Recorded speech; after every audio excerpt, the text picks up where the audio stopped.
Punchinello? My Italian name. Punchinello. That's scary, bro. Oh! I'm Punchinello. Square on. It must be Punchinello.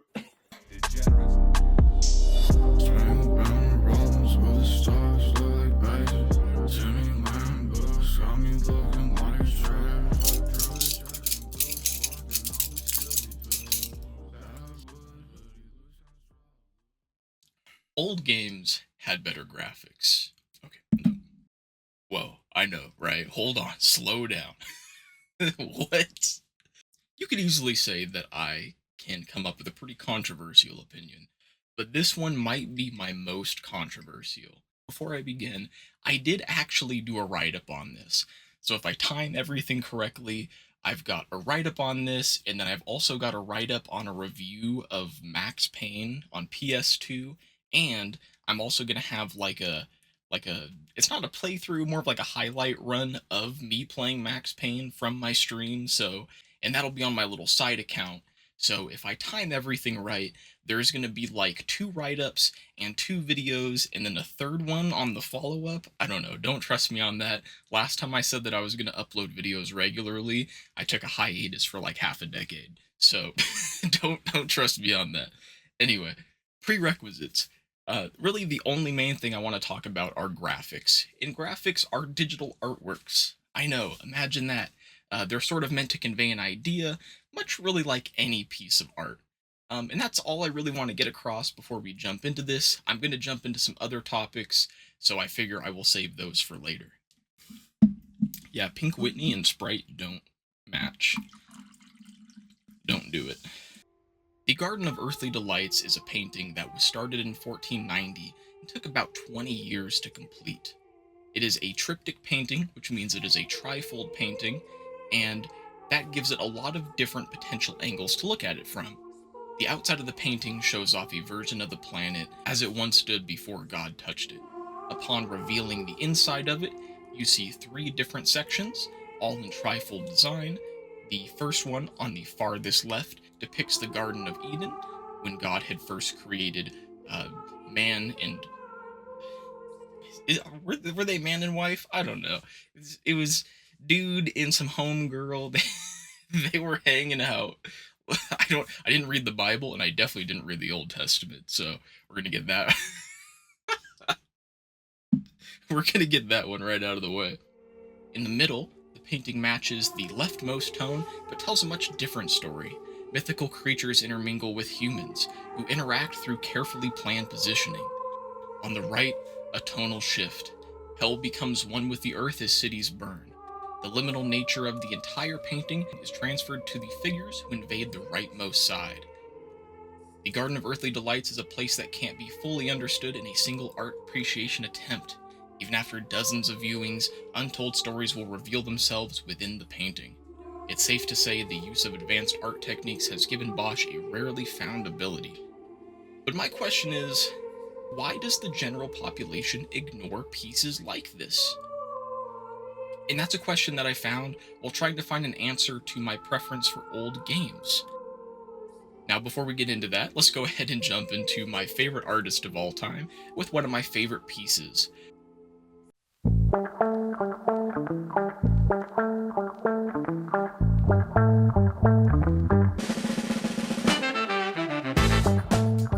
Bob Ross's Quiet Stream was painted in 1983. The painting was completed start to finish while recording a half-hour-long Joy of Painting episode, and the painting itself, it depicts a quiet stream.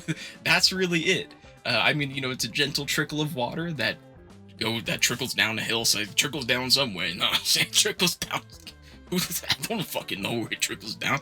You know what I'm saying? I'm gonna fucking douse you boys. Oh shit.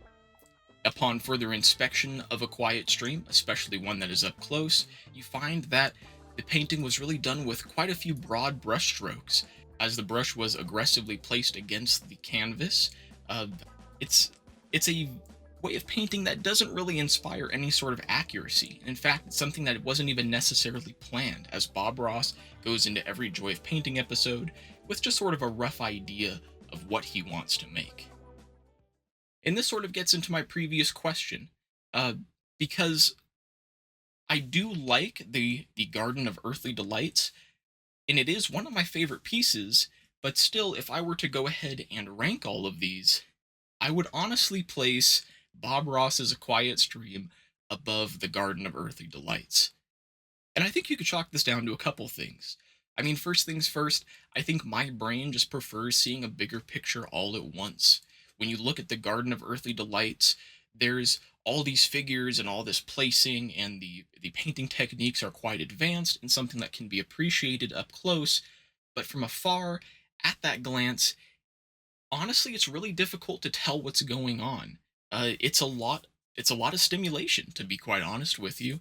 And something that I appreciate about Bob Ross's pieces is they're sort of made for basic bitches such as myself. Like they're easy to look at. Maybe not up close, as the crude brushstrokes do become quite a bit more visible up close, but from far away, it's a lovely painting. It's quite lovely.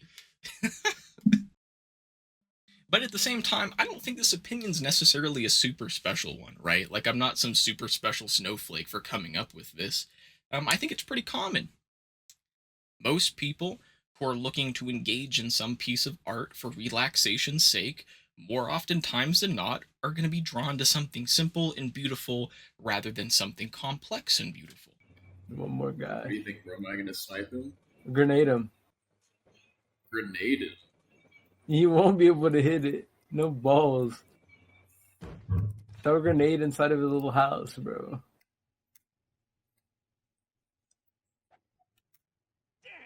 Did I do it? Oh, I threw it past. No way. Oh, he fucking shot me in the jaw. And that sort of gets into what we find beautiful, right? The concept of what we appreciate, what we find to be something of substance, is something that entirely exists within us, within humans, right? Beauty itself isn't necessarily natural because it's an abstract idea that was created by us, whoever we are. And that's why I don't think my opinion's necessarily all that groundbreaking. Some people like relaxing things that aren't super complex to look at. Sometimes I really don't want any effort put into something like storytelling or some sort of advanced artistic direction. Sometimes I just like something that portrays something relaxing and something beautiful. Bob Ross, in my opinion, changed a lot of things, much in the same way Lil Wayne did. And yes, what I'm about to do is I'm about to compare Bob Ross to Lil Wayne, so buckle up. Because Bob Ross is the Lil Wayne of painting, and let me explain. Well, I get paid every 24 hours. You see, Bob Ross perfected a technique that allows for great imagery with very few brushstrokes or moments of intense thought and planning. His outlook on making mistakes and placing props on landscapes in itself has opened a door to a meta that calls for no planning whatsoever. And this is a lot like Lil Wayne. I mean, you think back to that super famous interview of Lil Wayne when they asked him about his writing, and he simply says, "Hey, I don't write." And that sort of changed the music industry forever. I mean, Lil Wayne sort of brought up this idea that you can make entertaining music without having to really overthink it, without having to plan anything out or do anything that is super technically talented. Hey, Italian. What the fuck? Whoa! What? Oh, why am I hitting? Oh, I'm hitting the Dougie so crazy. Now, I will say, Lil Wayne's ability to string words together within a freestyle, like, that's a lot of technical talent. But at the same time, it's easy to say that, hey, he's not really saying anything super profound. He maybe is not technically talented in the level of being able to hit notes or hold tones. But that sort of doesn't matter, right? Because if you're a Lil Wayne fan, you don't really think about those things. You don't really care about what he can and can't do. You sort of just have fun with him, I don't know, vibing, right? He's just making music with himself in the way that he wants to do so. When you listen to Lil Wayne, you probably don't listen to Lil Wayne because it's a deep song or something that is the super timeless masterpiece or anything like that, right? You listen to Lil Wayne because you understand that he's having a good time, that he enjoys what he's doing, and that he does his own thing. He does it in a way that he sees fit. In a lot of ways, he's kind of created his own meta, right? He makes something that is fun to listen to, fun to enjoy, right? He makes art that we appreciate, and he does so in a fairly timely manner and without much preparation. And we enjoy it, right? The masses enjoy it. I mean, just look at Lil Wayne's numbers. Look at the sort of influence Lil Wayne has had. It's safe to say that Lil Wayne is one of the most influential artists of all time. And in a lot of the same ways, Bob Ross is the exact same. Fuck off. Oh my god. Oh my god.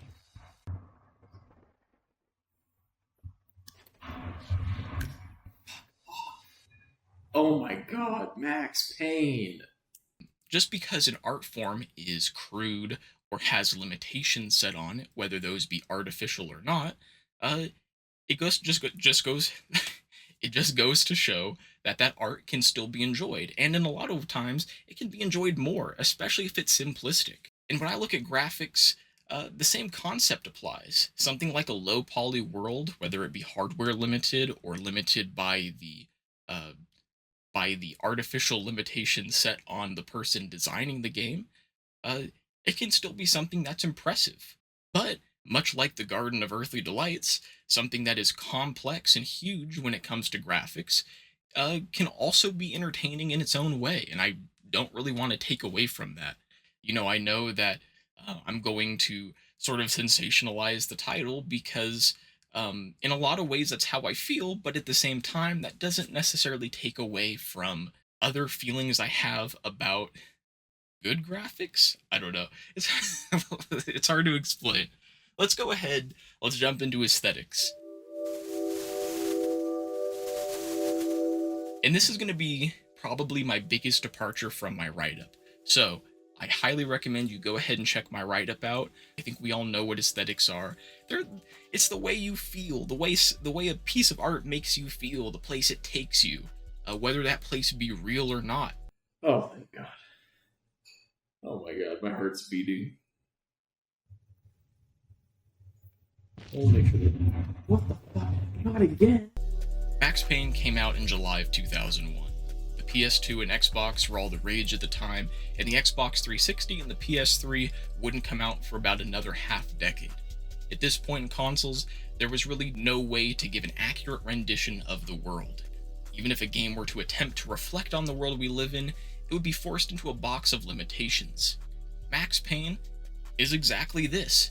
It was an attempt at taking the audience to what was then modern-day New York, with almost no room to focus on realistic graphics.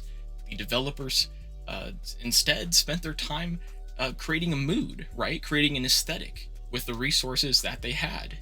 In doing so, they gave us a dark, dingy version of New York, one that focuses on feelings of fear and loneliness. Max traverses through vast spaces inhabited by next to no one. Lighting effects are crude, and therefore the textures of the walls are forced to be representative of the tone. The Max Payne developers had little to work with, right? I mean, the consoles had no power at the time, and they had to try to give you the best they could with as little as possible. And then you go ahead and compare that to something like Cyberpunk 2077. I mean, Cyberpunk 2077 is on the newest hardware available, and it's safe to say that when compared to something like Max Payne, Cyberpunk 2077 has essentially no limitation, right? Like, whatever the developers wanted to put down, they could most likely put down. I mean, sure, okay, yes, there's limitation, right? The PS5 and the Xbox One, Xbox 2, I don't know. The Xbox, whatever Xbox is out right now. I'm sorry, I don't know what happened. What happened to Xbox? What? Are we in the box? Are we out of the box? Who's in the box? Are you in the box? I don't know.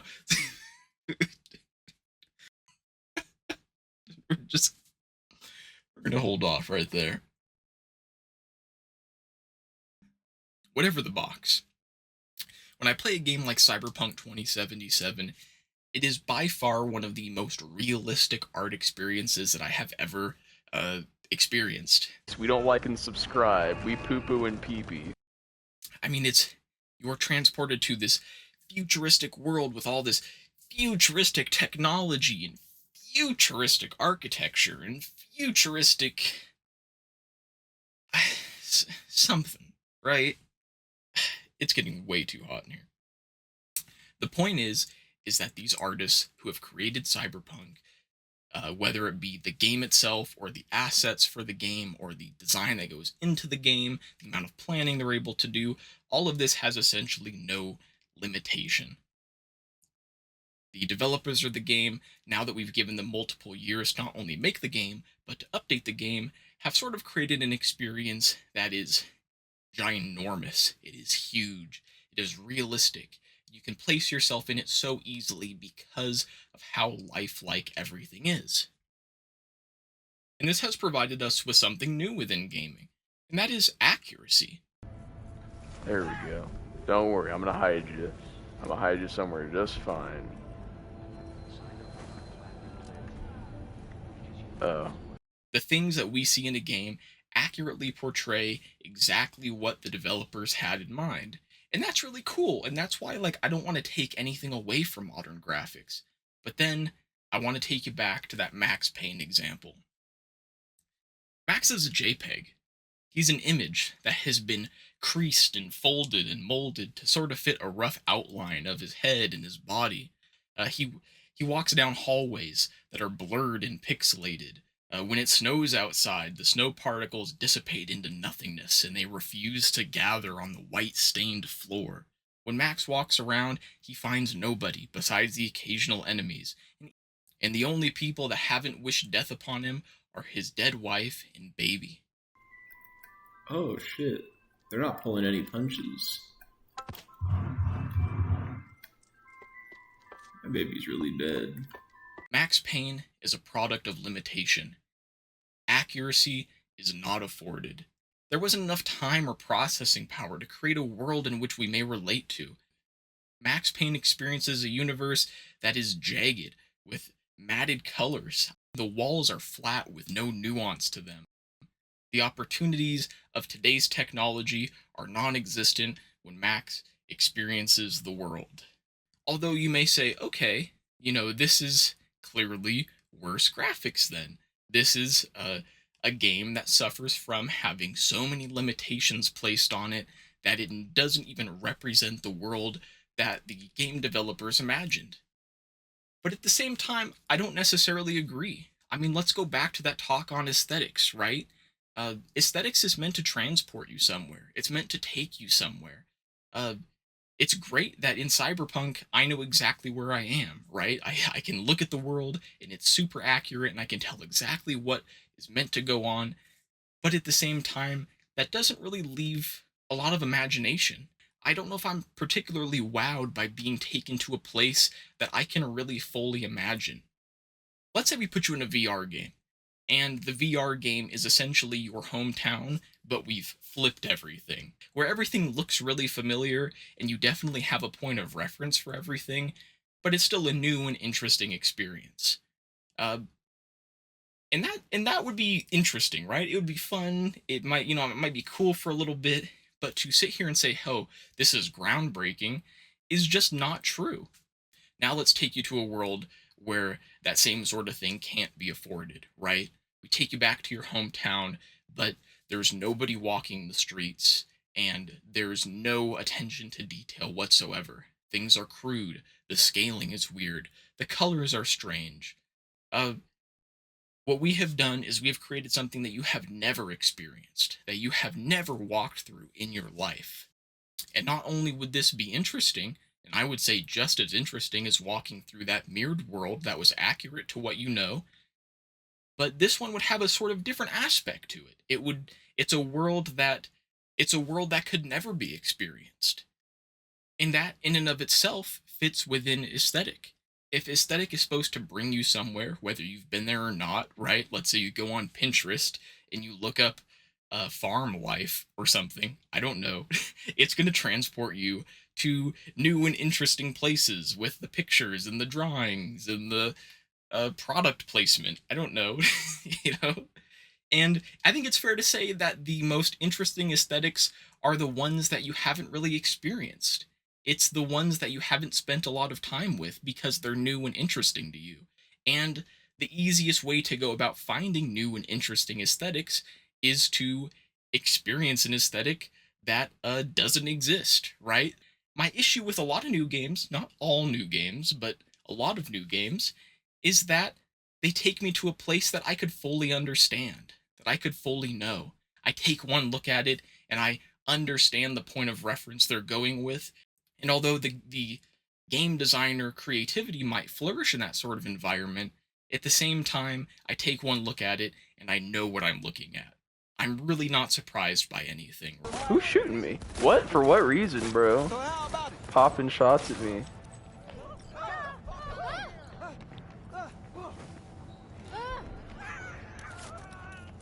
You're my new buddy.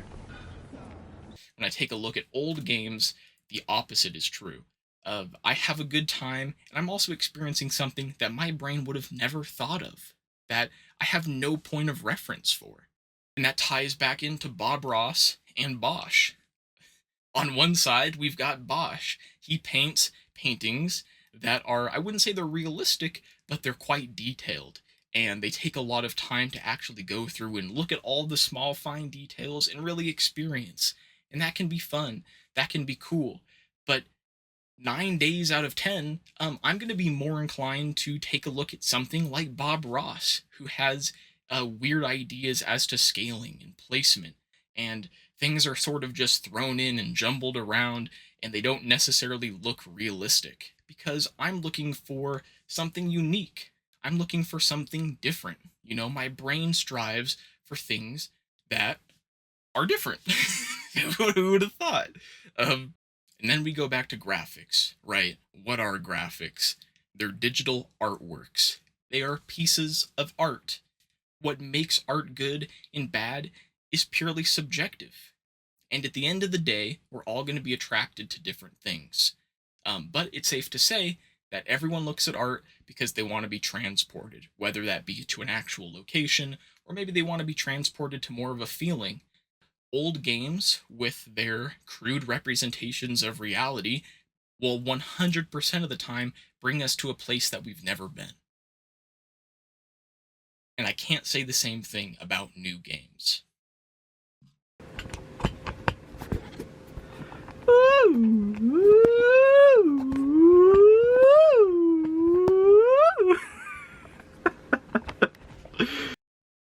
My camera ran out of space, so I'm using my actual camera, like my real big boy camera. Anyway, you see me in HD now. It's probably crazy. I'm probably not actually going to make this an HD video, so it might look the exact same. I don't know. I don't know shit about cameras. Anyway, I don't really know where I was going with it anyway, right? I was wrapping up, so I'm going to go ahead and wrap up in HD. But anyway, that's the video. That's it. That is the video. I hope you enjoyed. I hope you have a great day. If you didn't have a good day, I hate you.